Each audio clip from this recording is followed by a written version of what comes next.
Hey, so we're going to have our next talk before lunch. I'll ask that folks stick around for a second after Cooper here gives his talk, because Hugo wants to say something. So those who attended Recon 2014 will remember that Eva Galperin of the Electronic Frontier Foundation gave a really interesting talk to open the conference, and Cooper is here somewhat as an extension of that, I think, to talk about targeted malware campaigns. Great, thank you very much. Hi, so I'm Cooper, and this talk is called When Governments Attack, and I'm going to talk about some of the targeted malware campaigns that EFF and our clients have received. This is a picture of me. I am a staff technologist, and I'm a security researcher at the Electronic Frontier Foundation. I work on our Privacy Badger project, as well as our efforts to stop third-party tracking online. I've given security trainings to activists and journalists, and I've done security research on street-level surveillance devices for EFF. I've also recently begun learning the art and science of reverse engineering, and I'm loving it so far, and I'm honored to be here at Recon. These last few days have been some of the most amazing talks I've seen at a hacker conference. This is my colleague, Eva Galperin. You probably remember her from 2 years ago. Unfortunately, she couldn't be here today. But she gave a talk at Recon 2 years ago. She's an international policy analyst at EFF, and she does research on malware and targeted attacks and trains vulnerable populations like journalists, activists, and lawyers in surveillance self-defense. She also covers policy that affects security researchers, such as export controls, like the Wassenaar arrangement. So what is EFF? Who here hasn't heard of EFF? I'm going to pretend that I see a hand, because otherwise I have to skip like 20 slides. So I think the best way to answer who is EFF is through this. Earlier this year, my colleague Jeremy Galula did some tests that proved that T-Mobile was throttling bandwidth for all video files, which were sent over the T-Mobile network if the user had the binge-on service enabled. We asked the T-Mobile CEO, Jean Legier, about it, and he had this lovely response for us. I want to take a minute to address John's questions, because I think they're actually important. So, first question, who the fuck are you anyway, EFF? Well, I guess he didn't bother to look at our Twitter profile, or our website, or use Google.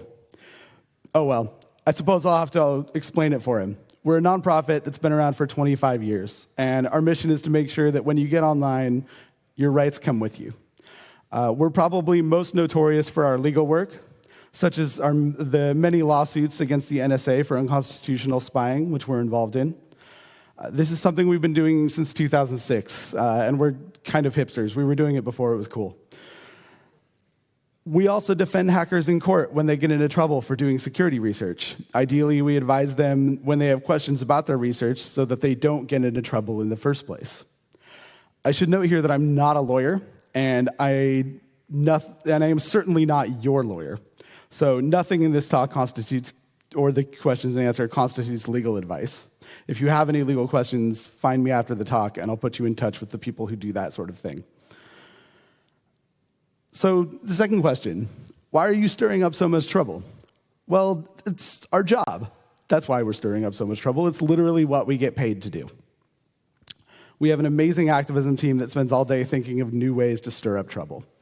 Last year, along with Greenpeace, we flew a blimp over the NSA Utah Data Center to let everybody know the purpose of the giant mysterious building in the desert. We also work to reform the draconian Computer Fraud and Abuse Act, which punishes security researchers with extreme sentences for their research. We helped defeat the SOPA and PIPA bills in the US, which would have censored the internet in the name of protecting copyright. Generally, if there's legislation out there that's bad for the internet, we are there to provide analysis and organize opposition. And we actively opposed the 2013 changes to the Wassenaar arrangement, which would punish security researchers and classify security tools as weapons, as well as the US proposal for its implementation, which was even broader and more dangerous. And this actually came out of discussions that Eva had 2 years ago with security researchers and academics while she was here at Recon. So thank you for that. Good job, Recon. And the final question, who pays us? Well, we're lucky enough to be paid by our 25,000 members amazing members who make donations and make up the largest part of our yearly budget. Our members launched a Twitter campaign letting John Legier know the fact and to let him know that they would pick EFF over T-Mobile any day. Thanks to the show of support, John quickly backpedaled and admitted that he does know who EFF is and, in fact, has no problem with us. So, good. EFF also works on some technology projects. This is the logo for Privacy Badger, which is our browser add-on that blocks third-party trackers from spying on your browsing habits. Privacy Badger currently has over 500,000 users. We also have, you've probably heard of HTTPS Everywhere. This is our browser extension, which encrypts your connection using HTTPS to websites whenever possible. It currently has more than 2 million active users and is also millions more via the Tor project. We also recently started a free certificate authority called Let's Encrypt and wrote a client to automatically create SSL certificates, which is called CertBot. So far, we've issued 4 million free certificates.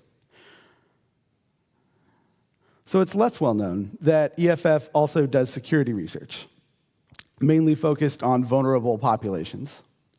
We've published research on the ways in which the Vietnamese government is targeting opposition activists and their supporters, as well as research into malware campaigns by pro-Assad hackers in Syria.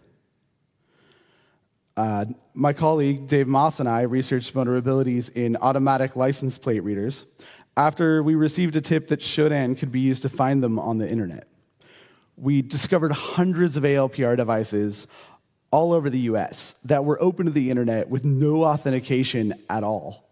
You could use the web interface to view vehicles as they drove by and the scanned license plates. You could even download the information if you wanted to. You could telnet into the devices without a password. If the web interface did have a password, you could view it in plain text over telnet and reset it or do whatever you wanted. Many of the passwords were reused across devices or left as their defaults. So we wrote a report on our findings, and the report helped convince the governor of Louisiana to veto a bill which would have spent millions on more ALPR devices for the state. And Jeremy Galula and Dave Moss also worked together to analyze the computer cop software. This was software which was being distributed by law enforcement agencies to parents as the first step to protecting their children online. It turned out Computer Cop was nothing more than spyware which sent data, including keylogger data, unencrypted to a third-party server owned by the company that makes Computer Cop. We published our findings and also instructions on how to remove Computer Cop. So us and along with some of our clients have also been targeted by persistent malware campaigns. So in Vietnam, the communist government, which has very tight control over traditional media, so the people who oppose the government often rely on social media and blogs to get their message out. In response, the Vietnamese government started to crack down on bloggers, imprisoning them under inhumane conditions for everything ranging from tax evasion to disseminating anti-state materials. EFF campaigned for the release of several Vietnamese bloggers over the years, including prominent dissidents DUK and Le Quoc Quan, shown up here. Most of this campaigning was done by my colleague Eva, which led to a comical situation in which the Vietnamese government sent malware directly to the person at EFF who writes malware reports. This is a really good way to get samples. The Vietnamese government also targeted an EFF activist who had worked at the organization for only a few months and was the author of a single blog post related to our campaigns to release Vietnamese bloggers. This led us to the disturbing conclusion that it only takes a single blog post to get on the Vietnamese government's radar. So the campaign targeting EFF employees looked like this. We have an invitation to the Oxfam conference from Andrew Oxfam. The same malware was also sent to an Associated Press reporter, masquerading as a Human Rights Watch paper sent by HRW Agent. Human Rights Watch is another NGO. So the targeting shows a really strong understanding of what motivates activists in the internet freedom scene. We really like being invited to conferences in exotic places like Montreal. and brand new research papers. If the attackers really wanted us to get to open the document, they would have also offered free flights and hotels. Pro tip for any of you who are going to try to phish me later. As you can see from the email, the two attachments, invitation.hta and location.hta, are exactly the same. The detection rate for this malware was very low. In VirusTotal, we only saw one AV vendor out of 47 detecting this when we wrote the report in 2014. In the attack, clicking the link on the email takes the user to the malicious HTML application file. This is a super old attack, and it only works on older Windows systems. But it works because so much of the population of Vietnam has older Windows systems. So these attacks don't need to be very sophisticated. The file metadata is in the image here. The HTML application contains an encoded executable and also contains a Microsoft Word document called baviet.doc. When the recipient runs the attachment, it drops the baviet.doc, it opens the baviet.doc file and a randomly named executable. When baviet.doc is displayed and the executable is run, it installs the following files. Several registry changes are made to enable the malicious implant to persist after reboot, and the file APIMS WinCoreXState is written into the process space of explorer.exe, which then instantiates an outbound connection on port 443 to yelp.webhop.org. When we wrote the report, the domain, these were the other domains that were hosted on the CNC server. It's been used we found that it was used as a command and control server for other Vietnamese-affiliated malware, and examining the malware revealed a relationship to earlier campaigns which targeted Vietnamese activists. In February of 2013, a Vietnamese blogger and mathematics professor received this email. Like the malware that targeted EFF and Associated Press, the attachment was an HTML application. In this case, the attachment was compressed with 7-zip, and you can see the metadata here as well. As with the EFF and AP attacks, the HTML application contains an encoded executable and a document, docloy.doc. Running the HTML file displays the document and once again drops a bunch of files. Values are inserted into the Windows registry for persistence, and the implant contacts a remote command and control domain, again on port 443. The prominent Vietnamese pro-democracy blogger living in California was successfully targeted by this attack, which led to the compromise of her blog and invasion of her private life. So the group behind these attacks appears to have been operating since 2009. They've been very active in targeting Vietnamese dissidents, people writing on Vietnam, and the Vietnamese diaspora. The attack appears to be the work of a group commonly known as, I'm going to mispronounce this, Xin Tu Lan. And while it's been anecdotally claimed to be the work of Chinese actors, we think that it seems much more likely to be the work of somebody associated with the Vietnamese government who's targeting Vietnamese people. In another incident, my colleague Jillian York was woken early in the morning by a phone call from a number in the UK. The man calling her said he was a journalist with Reuters, and he began with small talk, which indicated that he was familiar with her work. The connection wasn't good, and the caller hung up and immediately called back. He said there was something he wanted to discuss and verified that he had the correct email address for her. Immediately after the phone calls, Jillian received an email masquerading as sent from the Reuters news agency's tech department and asking for an interview. The spoofed email contains some errors, including the misspelling reuters. Clicking on the link in the email would take you to this phishing URL, which is disguised with a Google redirect.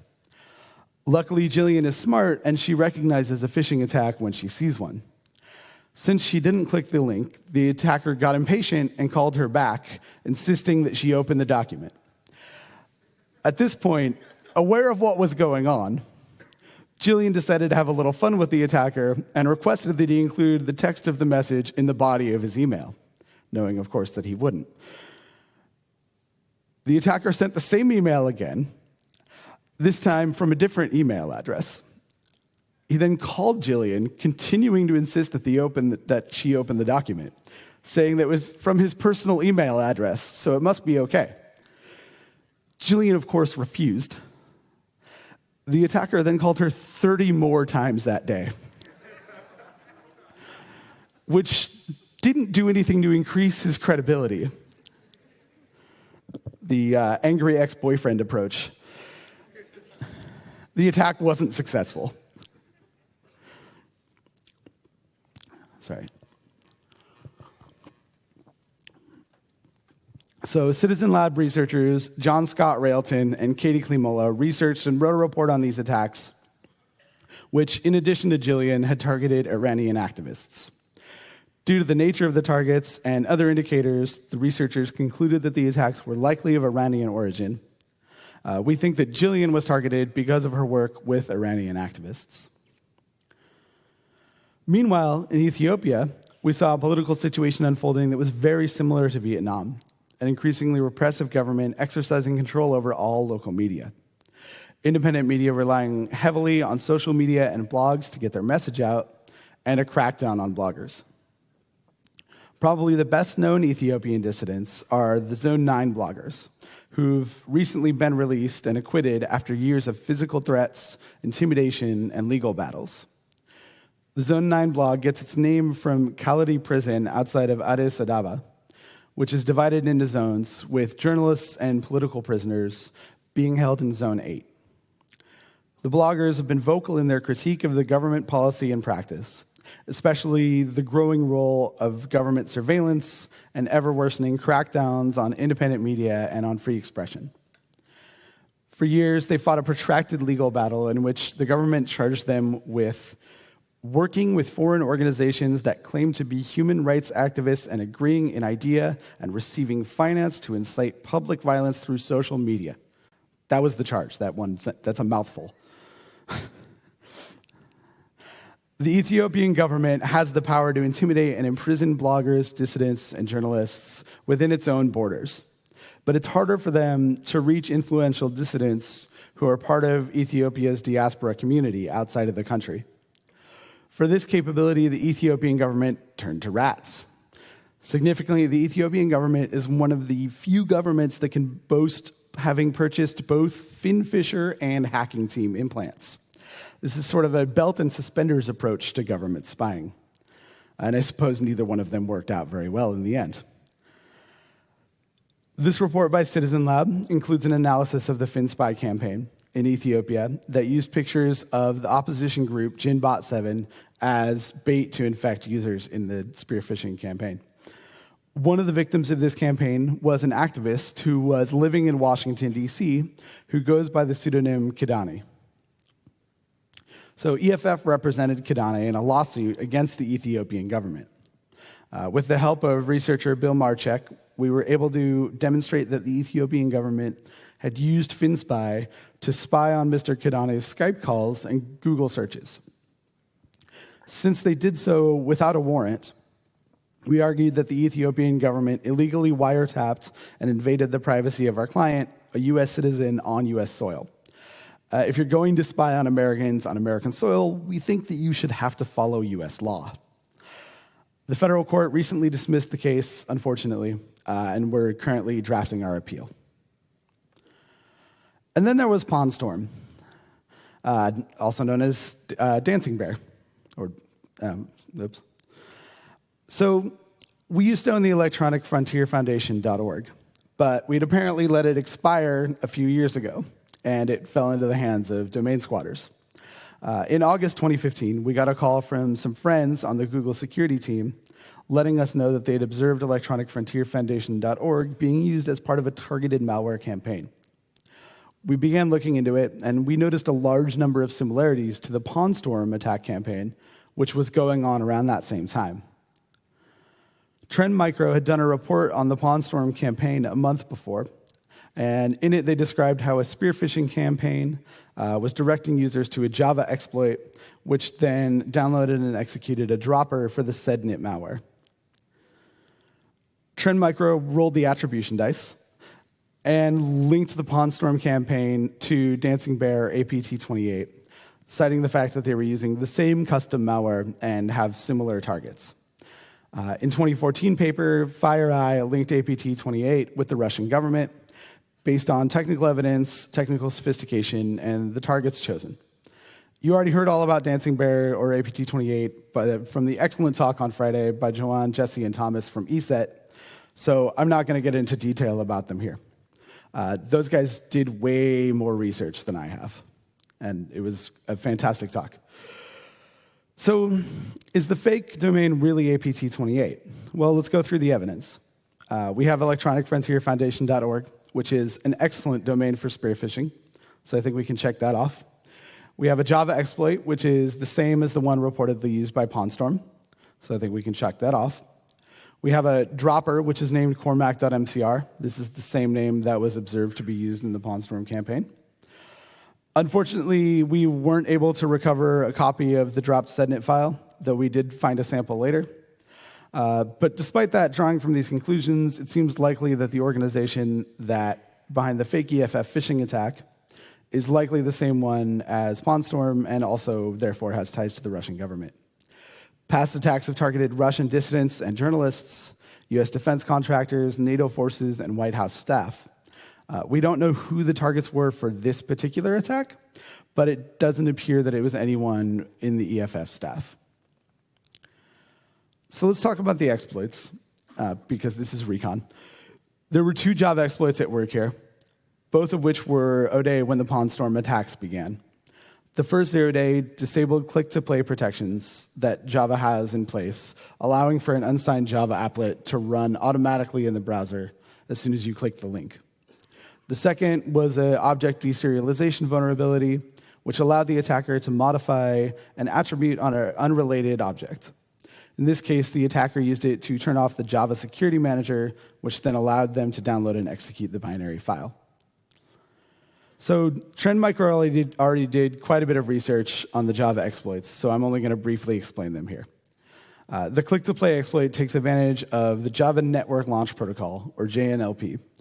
JNLP lets applications launched on the client desktop use resources from a hosted on a remote web server. It can be used to inline a base64 encoded Java applet in a web page to speed up launch time, which you can see up here. Normally, this would get some metadata from the init.jnlp file and then launch the applet encoded in the JNLP embedded parameter with click-to-play protection. But that's not what happens in this case. So Java provides a directory service that allows Java software clients to discover and look up objects via name. It's called Java Naming and Directory Interface, or JNDI. For this exploit, the attacker crafts a standard init.jnlp file with one important change. The file contains metadata about the applet and can also contain a progress class attribute, which should contain an implementation of the download service listener interface. This is a Java interface to display essentially a loading bar for the applet. Instead, in this case, it contains the class javax.naming.initialContext, which starts a JNDI request for an object of the attacker's choosing. Java runtime should have ensured that progress class was an instance of download service listener, but they didn't, and that's what allows for this exploit. javax.naming.initialContext gets a JNDI file from the malicious server, which then uses JNDI to request and run an arbitrary class of the attacker's choosing without any click-to-play protections. In this case, the attacker loads the Go class from the malicious server. Go.class is then used to launch app.class, which is seen above. This brings us to the second Java exploit, which is the vulnerability in object deserialization. The vulnerability allows an attacker to craft a serialized object, which then, when unserialized, contains as one of its attributes the private attribute of another object outside of the serialized object type. And this is the crafted serialized object. Don't bother trying to read it. After the object's deserialized, this is what it looks like in memory. We have an atomic reference array object, which contains an array of help objects, which is another class that was defined by the attacker. Here's the code that implements the exploit. In step 1, we deserialize the crafted object, which sets up the atomic reference array that you saw earlier. Deserializing the object sets up a chain of events in 2 and 3, which let us trick the Java interpreter into typecasting a class loader object into a help object, allowing the attacker to call the protected method classloader.defineClass. Calling defineClass lets us redefine the system.securityManager object, thus disabling it and allowing the code to download and execute the stage 2 dropper. It's worth noting here that the Java code contained facilities to download code for Windows and for Unix-like systems. We were unfortunately not able to find any samples of the Unix payload, although maybe the ESET guys have some. There may be some out there. It's also worth noting that the decompiled app.class contained a lot of debugging strings. This suggests that the attackers were in a hurry to deploy this code, or they're sloppy. You can see there's some system.out.print lines, and didn't have time to remove the debugging strings. So the stage 2 dropper is called cormac.mcr, and it's given a randomly chosen name once it's on the system. And it's a dropper for the sednet malware. The dropper checks if a debugger is present and then decrypts the data using RC4, writes registry keys, and does a local privilege escalate, or attempts a local privilege escalation exploit, and then drops and starts sednet. Sednet, in this case, is internally called API MS-Win down-level profile. It registers 5 exports, and of which only 2 of them contain any interesting code. I'm not going to get into detail on sednet because it's been used in other PwnStorm campaigns, and there's already plenty of research, including the excellent talk on Friday. But cormac.mcr is new for the PwnStorm group, so we decided it'd be worth taking a closer look at that. So doing the analysis, we started to find some interesting strings. You can see some maybe like command line UI, exploit, FontForge, foo, a link to something called elevator.dll, and a user agent for Mozilla. Also, the hex string ox_deadbeef, kind of suspicious. And we also found this. What the hell is this? This is one single string in the binary. It looks like maybe a concatenation of a bunch of HTML character entities. I don't know what's going on here. Anyway, so these are some interesting strings, and we figured that we could learn more about, if we could learn more about where they had come from, this would probably give us some good insights into the dropper and what all it was doing. Maybe even some links back to other campaigns. So I fired up the most powerful reverse engineering tool of all, Google. And I searched for the strings. And it turns out I got some pretty interesting results.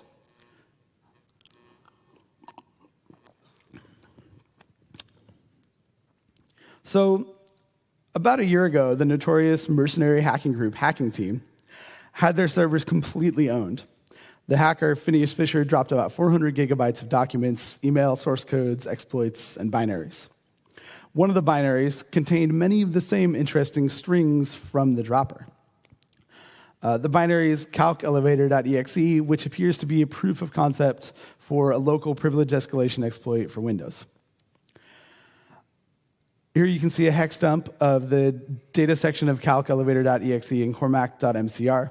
And note that they both contain the hex string ox_deadbeef, followed by the URL for elevator.dll, and then a series of null bytes until they get to what appears to be a bunch of DLL import strings. The 2 sections of the binary are identical. Here's the source file, which was also in the Hacking Team dump, called loader.c. And as you can see, it contains the string pointing to elevator, as well as many of the same other strings that we saw in our binary. And it also contains some assembly code, which loads the privilege escalation exploit that I mentioned earlier. So there's an interesting timeline here. The Hacking Team leaks happened on June 6th, around 1:30 a.m. UTC +1. The earliest sample of cormac.mcr that I was able to find online has a compilation timestamp of June 7th at 13:42 UTC +1. This is just 36 hours later. No other samples on the internet contain any of these libraries until one that's compiled on June 29th. So what does this mean? Why are these guys so fast? How did they recompile? How did they get this in 36 hours, right? It seems pretty significant. I have two theories about this. Theory one, Dancing Bear sees the hack team leaks on Monday morning when they get into work. They download the torrent, they look through the source code, they find the privilege escalation exploit loader.c, they decide it's interesting, they get it compiling, they integrate it into their new dropper, they test it, and they pull the trigger on the operation 36 hours later. There's some holes in this theory. One, that's a shitload of work. Why would a team that is professional, right, and presumably testing their exploits, include brand new untested code that was leaked onto the internet in their operation, which is about to go live? I'm not sure it makes a whole lot of sense given what we know about them. Another theory is that perhaps Dancing Bear already had access to the particular hacking team source code and were in the process of integrating it into their dropper. Theoretically, they saw the hacking team leaks, realized that signatures would soon end up in antivirus, and decided to execute the operation within 36 hours. It makes about as much sense as the last theory, but we have to ask ourselves how they got the source code in the first place. They could have bought it from Hacking Team, but it doesn't seem like that's Hacking Team's business model, and it's also not a very good one. They could have also owned Hacking Team previous to the leaks and already had access to the source code that way. None of these theories are great, and I have no proof for either one of them. So, in my opinion, it's worth researching further to discover if the Pawn Storm Dancing Bear campaign has any other links to Hacking Team from before the leaks, or if how they've been using it since the attack. I think it's also interesting and worthwhile to research how the Hacking Team malware has spread and been used since the Hacking Team leaks happened. And I want to mention here what a boon the Hacking Team links were for researchers who were investigating Hacking Team malware. There were a ton of reports and attribution that were made possible by the leaking of this information. There was a lot of hard attribution which just wouldn't have been possible otherwise. In my opinion, this illustrates just how useful leaks can be for reverse engineers and malware researchers, not just for investigative journalists. So thanks to the leaks, in addition to the research that Trend Micro had done and the fact that it targeted us, we were able to draw some interesting connections and attributes that we wouldn't have otherwise been able to. So what lessons can we take away from the attacks that I demonstrated here today? One lesson is that the attacks don't need to be sophisticated to work. Most of these attacks were pretty bog-standard spear phishing attacks, trying to convince people to click malicious links or open malicious documents. Governments are rarely using 0 days in this situation, and it seems like governments mostly save their 0 days for other governments. Sometimes they're not even using particularly sophisticated rats. That stuff costs money. Having said that, attacks don't need to be sophisticated to work. And the targeting that we see often is very sophisticated. Attackers know what interests their targets: human rights reports, news relevant to their work, and free trips to conferences.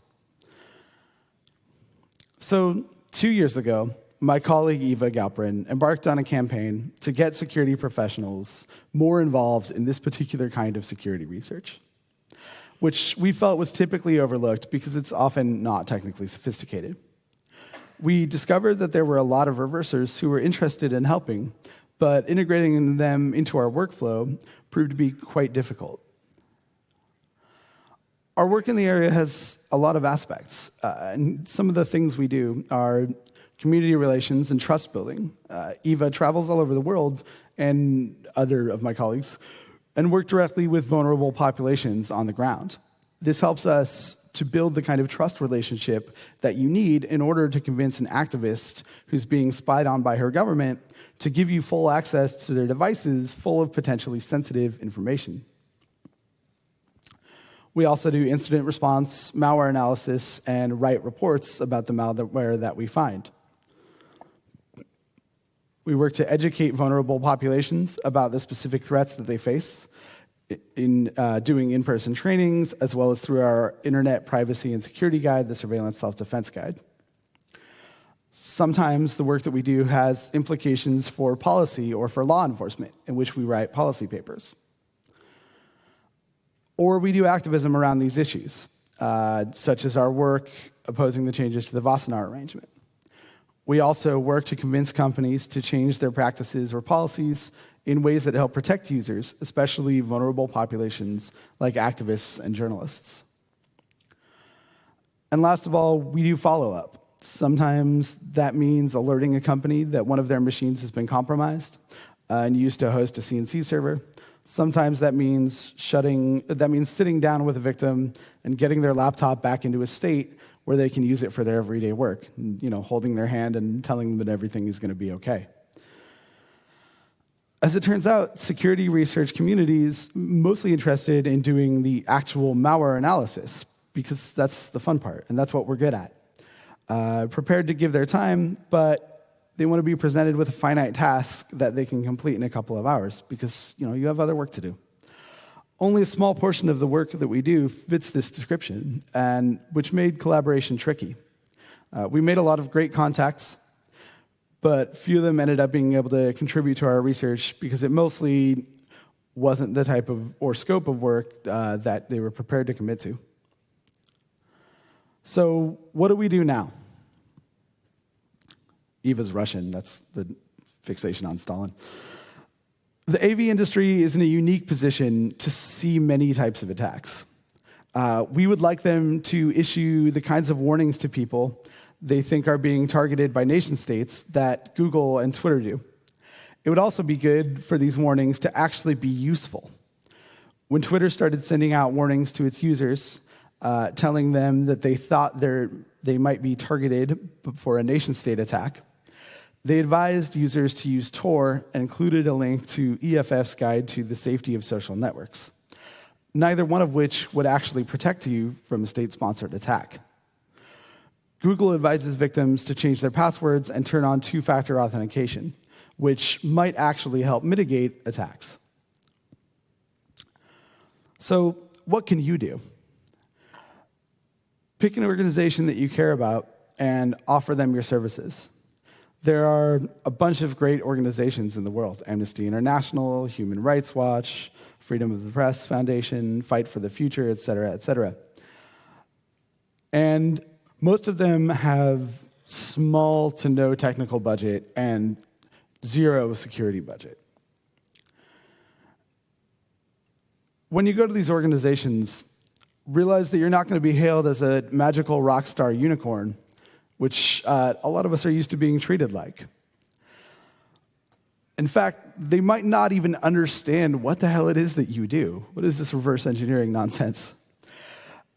But if it's a cause that you care about, it's more likely that you want to engage in the hand-holding and the trust building that it takes to get vulnerable populations to a point where you can start helping them with their security problems. All of you at Recon are some of the most talented reversers, malware analysts, and hackers in the world. Shaking his head. At EFF, we're still new to this game, and our time and monetary budgets are relatively small. With your skills and with your resources, imagine all of the amazing work you could do to protect vulnerable populations, such as journalists, activists, and human rights lawyers all around the world. So I urge you to go forth and do that. In conclusion, some thanks to my fellow researchers, Morgan Marquis-Boire, Postmodern, Claudio, Bill, Trend Micro, and all of my colleagues at EFF, who are the most amazing people I've ever gotten to work with. Also, huge thanks to Hexrays, VirusTotal, PassiveTotal, Joe Sandbox, and Cuckoo Sandbox for donating their software to us, which we couldn't afford otherwise. Thanks to the Recon staff. And a final huge thanks to Eva, who I couldn't have done this talk without, and who was sad she couldn't be here today. And that's it. Thank you very much.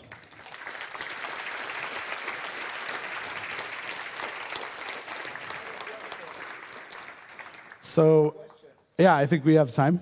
If you don't have time, personally, if I do not have time to help you guys directly, what can I do to help? Excellent question. So Hugo asks, if you don't have time to help us directly, what can you do to help? And I think some good ways to help are if you have samples of malware that's targeting people like activists or human rights lawyers, please send them our way. Another important thing that you can do to help is, of course, donate, because we are a nonprofit and our donations make up most of our budget. We don't ever want to be beholden to government or corporate money because we want to keep fighting all of those guys. How can you do that today? How can you donate today? I feel like you're leading somewhere. So come on up. So, hello. Sorry, I don't have any voice anymore since all the party. So, one of the questions many people have asked me during the weekend is like, I want more swag. I have friends that want it, they couldn't make it. How can I buy swag? The thing is, we don't sell swag. We don't sell t-shirt. We don't sell die. This one is going to go in a special way. We're going to do a silent auction for this wonderful board. It's version 1.0. Is Dimitri in the room or Thorsten? Where are they? How do we pronounce Datenkraken? Datenkraken. Can you give a bit of description of what this can do?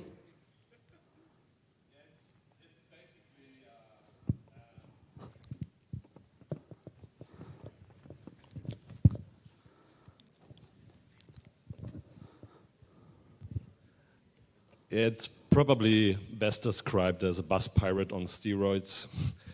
We have an ARM core and an FPGA to do hardware hacking and reverse engineering. So this is one of the last one that we produce for Recon 2013. So it's going to go for a silent auction.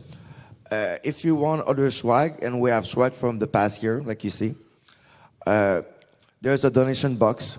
You need to give a donation. Don't be cheap.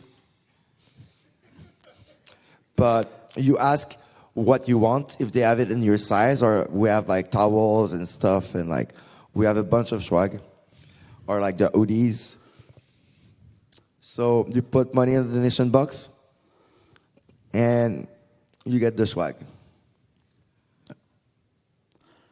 This is, again, like you're going to have a sheet of paper, and you put your name, the amount. You don't need to put your name. Anything that we can authenticate on during the closing ceremony. Oh, your private key if you want. Oh, and which currency do you guys accept? All of them. Can I put my credit card in there?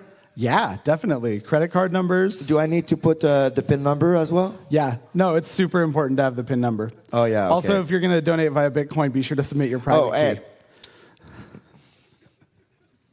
Can I put like a physical Bitcoin if I can find any? Yeah, no, physical Bitcoins, definitely. They're cool, right? Yeah, they're awesome. Oh, and by the way, if you don't we don't have accept Bitcoin yet, I'm sure you can find some at the Bitcoin Embassy, not far from here. If you don't have money in your pocket and you have plastic, but you don't want to put the whole thing in, there's a bank over there, you know? Oh, we don't accept Dogecoin. What's wrong with Dogecoin? I love memes, but I have no way to turn Dogecoin into Is there a money. Dogecoin guy here? cat coin. Okay. What about? Yeah, I don't know what to say after that. This joke's dying. We got to work on our stand-up routine. Any other question? Any other questions? Looks like no. Okay. Thank you very much.